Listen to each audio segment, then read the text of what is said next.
జై శ్రీరామ్.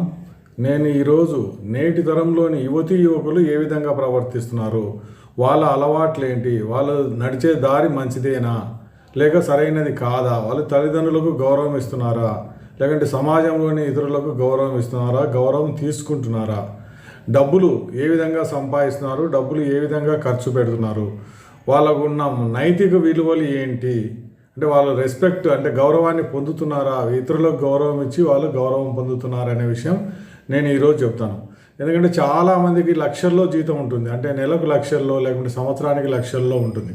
మరి అదంతా పొదుపు చేసుకొని చివరి దశలో 60 సంవత్సరాలు దాటిన తర్వాత విశ్రాంతి తీసుకుంటూ వాళ్ళు సంపాదించిన దాంతో వాళ్ళు బతుకుతున్నారా, అంటే సరైన అలవాట్లు ఉంటే.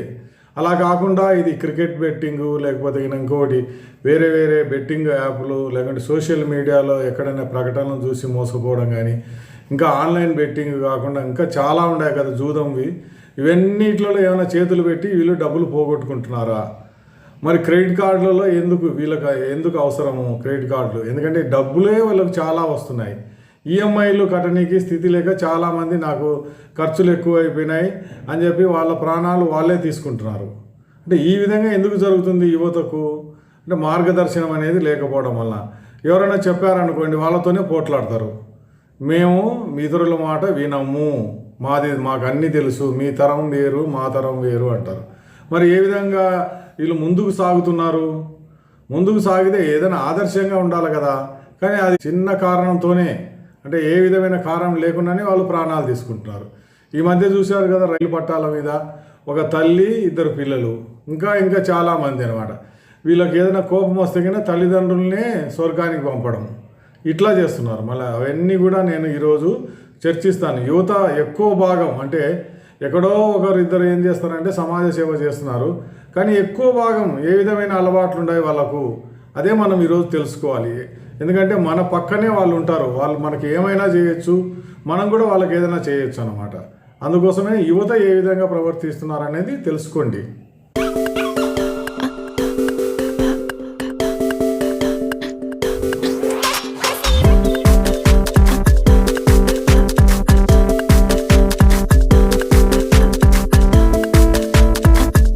మన భారతీయ యువతీ యువకులు ఇతర దేశాల్లో చదువుకుంటున్నారు. మన దేశంలోని చదువు నాణ్యత లేదు, వేరే దేశంలో చదువు బాగుంటుంది, ఎక్కువ ఉద్యోగాలు అక్కడే వస్తాయి, అంటే అక్కడ చదువుకొని వచ్చిన తర్వాత ఇక్కడ చాలామందికి ఉద్యోగాలు రావచ్చు, ఎక్కువ జీతంలో ఉద్యోగాలు రావచ్చు అని మన దేశంలో వాళ్ళు అమెరికా కానీ ఆస్ట్రేలియా, కెనడా, ఇంకా చాలా దేశాలు జర్మనీ, ఫ్రాన్స్, జపాన్లలో పోయి చదువుకుంటున్నారు. ఈ కమ్యూనిస్టు దేశాలలో చాలా వరకు కూడా మన వాళ్ళు మెడిసిన్ చదువుకుంటున్నారు.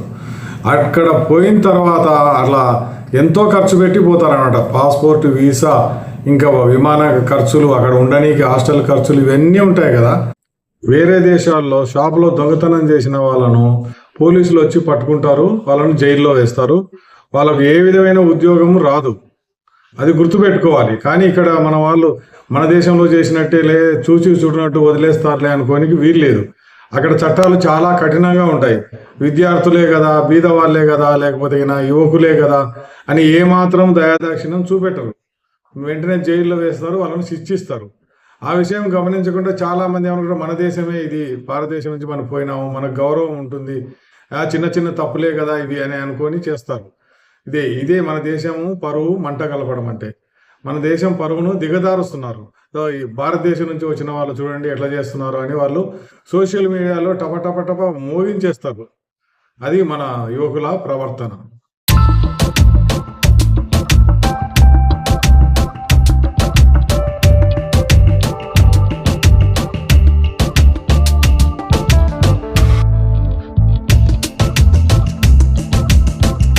మన దేశంలో యువతకు చాలా క్రెడిట్ కార్డులు ఉంటాయి.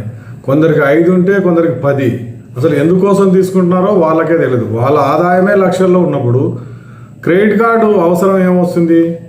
వాళ్ళ డెబిట్ కార్డే వాడచ్చు అన్నమాట. వాళ్ళ దగ్గర ఉన్న డబ్బులతో వాళ్ళు వాడుకోవచ్చు. కానీ ఎందుకో చాలామంది దగ్గర 5-10 క్రెడిట్ కార్డులు తీసుకుంటారు.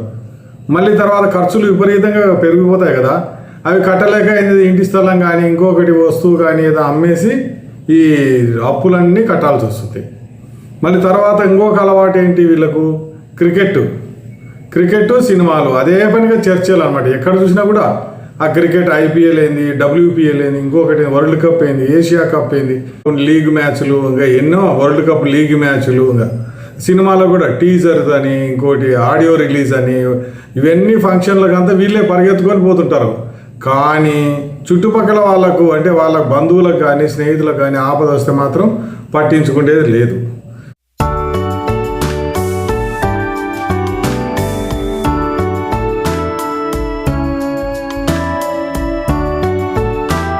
ఇంకొక అలవాటు ఏంటి వీళ్ళది, సోషల్ మీడియా హ్యాబిట్ అన్నమాట. దాంట్లో మునిగి తేలుతుంటారు. లక్షల మంది నాకు ఫాలోయర్స్ కావాలి, సబ్స్క్రైబర్స్ కావాలి, లేకపోతే ఇంకోటి కావాలి అని. ఇప్పుడు ఫేస్బుక్, వాట్సాప్, తర్వాత ఇన్స్టాగ్రామ్, ట్విట్టర్, ఇలా ఎన్నో అనమాట. ఎన్ని ఉన్నాయో తెలియదు మనకు, కానీ వాళ్ళకి తెలుసు అనమాట. అన్ని దానిలో ఖాతా ఓపెన్ చేసి చూస్తుంటారు. అట్లా ఎక్కడెక్కడో ఖాతాలు తెరిచినప్పుడు వీళ్ళ సమయం అంతా దానికే అయిపోతుంది.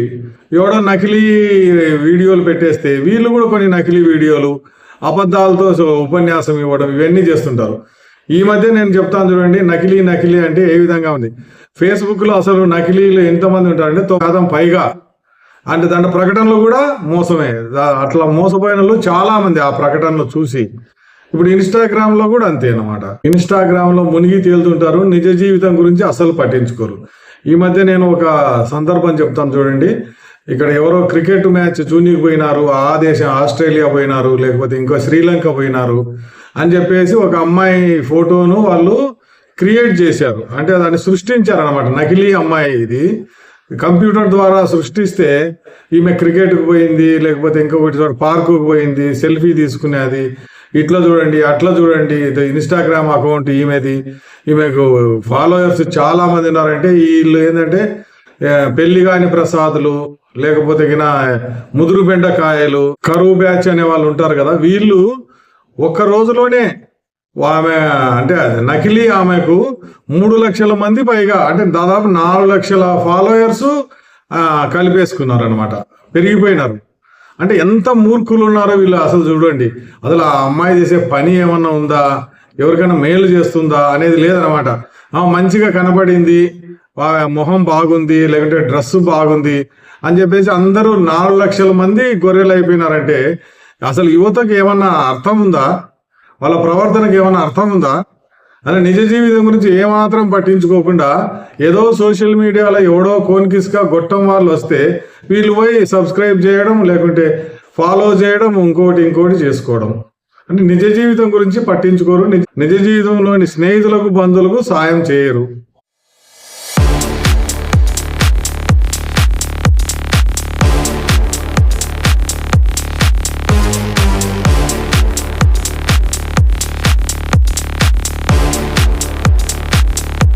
మన దేశంలోని యువత ప్రవర్తన చూడండి. రోడ్డు పైన కానీ, బస్టాండ్లో కానీ, రైల్వే స్టేషన్లో కానీ, ఎక్కడ చూసినా కూడా క్రమశిక్షణ అనేది పాటించరు. అసలు నేనే ముందు వెళ్ళాలి అని. ఒకవేళ వయసున్న వాళ్ళు కానీ, పిల్లల తల్లి కానీ, లేకుంటే ఇంకా చిన్నపిల్లలు కానీ వచ్చారనుకోండి, వాళ్ళని తోసుకుంటూ ముందుకెళ్ళడమే, వాళ్ళకి దారి ఇవ్వరు అనమాట. ఇప్పుడు బస్టాండ్లో కానీ, అంటే బస్సులు ఉంటారు దిగే వాళ్ళకు ఎవరు కూడా వీళ్ళకు అవకాశం ఇవ్వరు. అట్లనే మెట్రో స్టేషన్లో మెట్రో రైలు నుంచి దిగుతున్నారనుకోండి, వాళ్ళు దిగకముందే వీళ్ళు ముందే ఎక్కాలనుకుంటారు. వాళ్ళు మరి ఎక్కడ పోవాలి? ప్రతి ఒక్కరూ మనం దిగిన తర్వాతనే ఖాళీ అవుతుంది కదా రైలు అనేది లేదు. బస్సులో వాళ్ళు కూడా అంతే అనమాట. దిగే వాళ్ళు ఉండగానే బస్సులోకి మనం ముందు వెళ్ళాలి అని అనుకుంటారు. ఇదే అనమాట. ఇప్పుడు ట్రాఫిక్ సమస్య కూడా చూడండి. ట్రాఫిక్లో ఎట్లా ఉంటుందంటే ఎక్కడ చూసినా కూడా అసలు నియమాలు పాటించేదే లేదు. ఎట్లా అంటే 2 చక్రాల ద్విచక్ర వాహనం దారిలో వచ్చేసి కార్లు పోతుంటాయి, కార్ల దారిలో ద్విచక్ర వాహనాలు. బ్రిడ్జి మీద అసలు మనం ఓవర్టేక్ చేయకూడదు, దాని వేగం నియంత్రించుకోవాలి, 40 కిలోమీటర్ల వేగమే ఉండాలి అంటే కాదు, ఎంతో స్పీడ్ పోతారు. తర్వాత కుడివైపు నుంచి మాత్రమే మనము ఓవర్టేకింగ్ అనే వాహనాన్ని దాటి ముందుకెళ్ళాలి. కానీ వీళ్ళేంటి వాహనానికి ఎడమవైపు నుంచి వెళ్తారు. పొరపాటున ఆ వాహనం ఎడమవైపుకు తిరిగింది అనుకోండి, అప్పుడు ప్రమాదం కూడా జరుగుతుంటుంది. ఇప్పుడు చూడండి ఎన్ని ప్రమాదాలు జరుగుతున్నాయి. ఇంకోటి ఏంటంటే తాగి కూడా చాలామంది అంటే మద్యం తాగి వాహనాన్ని నడిపి ఇతరులకు కూడా ప్రమాదం చేసేస్తారు. వీళ్ళు చనిపోయేది కాకుండా ఇంకా ఎదుటి వాళ్ళు 10 మంది చనిపోతారు. ఇట్లా ఉంటుంది అనమాట మన యువకుల ప్రవర్తన. చూడండి చాలా చోట్ల తాగి వాహనం నడిపితే ఎంతోమంది వాళ్ళ కుటుంబం అంతా కూడా నాశనం అయిపోయింది అనమాట. అంటే వాళ్ళు కాకుండా ఎదుటి వాళ్ళు నాశనం అయిపోయినారు. ఇట్లనే ఉంటుంది మన యువకుల ప్రవర్తన. నేను మంచిగా ఉండాలని చాలామంది కోరుకోవడం లేదు.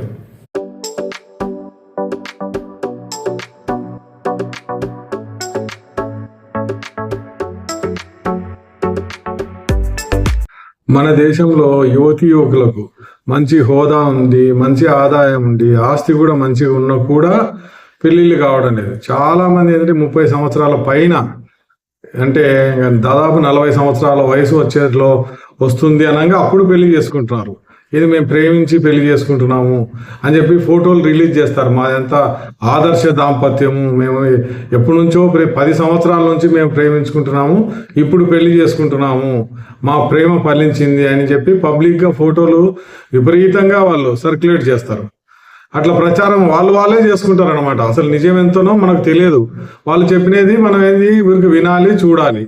అప్పుడు తర్వాత ఏమవుతుంది, 1 సంవత్సరం లోపలనే మాకు బెడిసి కొట్టింది, మేమిద్దరం విడిపోతున్నాము అని కోర్టుకు పోయి విడాకులకు దరఖాస్తు చేసుకొని విడాకులు వచ్చిన తర్వాత వీళ్ళు ఆంధ్ర ప్రజలకు తెలియజేస్తారనమాట. అంటే 1 సంవత్సరం కూడా కలిసి ఉండలేదు. 10 సంవత్సరాలు ప్రేమించుకున్నామని పబ్లిక్ చెప్పిన తర్వాత మళ్ళీ కనీసం 10 సంవత్సరాలన్నా వాళ్ళు ఉండాలి కదా, లేదు, వెంటనే విడిపోతారు.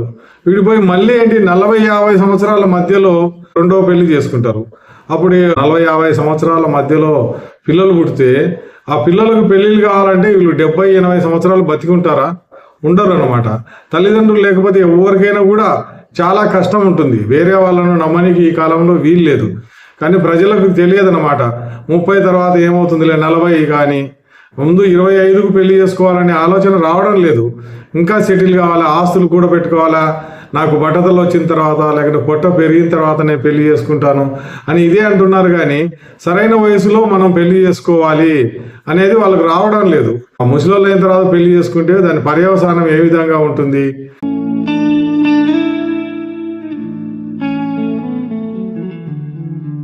చాలా పాత సినిమా ఒకటి ఉంది కదా, లేత మనసులో అని.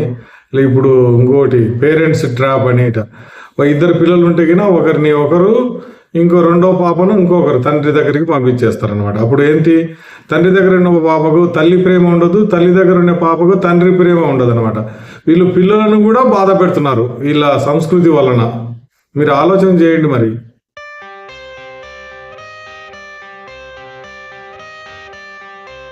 తర్వాత ప్రజలకు ఉపయోగపడే వీడియో చేసి మీ ముందుకు వస్తాను. అంతవరకు సెలవు. నమస్తే. జై హింద్.